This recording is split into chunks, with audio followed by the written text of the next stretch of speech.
முஹித்தீன் யார் தெரியுமா?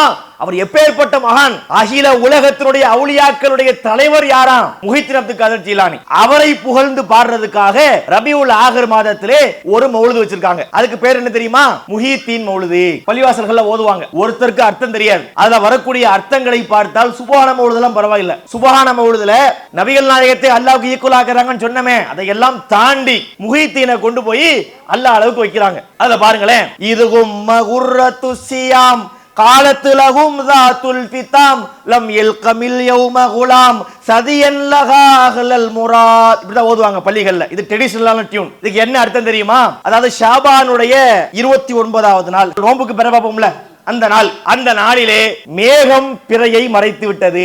மேகம் பிறையை மறைச்சா என்னங்க செய்யணும்? ஷாபான 30 ஆக்கணும். அழகான ஹதீஸ் இருக்கு. அதாவது முஹித்தீன் அப்துல் காதர் ஜீலானி பிறந்துட்டாரு. தாயிடத்திலே பால் குடிக்கக்கூடிய பால்குடி பருவத்திலே இருக்கிறார். அப்ப அந்த ஊர் மக்களுக்கு பிற தெரியல. உடனே முஹித்தீனுடைய அம்மாவை போய் பார்த்தாங்களாம். பார்த்து, எம்மா பிற தெரியலம்மா, என்ன பண்றதுன்னு கேட்டாங்களாம். அந்த அம்மா சொன்னாங்களாம், ரமலான் ஆரம்பித்து விட்டது. எப்படி சொல்றீங்க?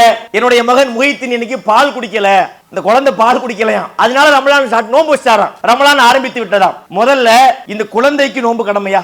2 வயசுக்கு உட்பட்ட குழந்தை தானே பால்குடி பருவத்தில் இருக்கும். அந்த 2 வயசுக்கு உட்பட்ட குழந்தைக்கு ரமலான் என்னன்னு தெரியுமா? நோன்பு என்னன்னு தெரியுமா? அதுல ஒரு கதை விடுறாங்க.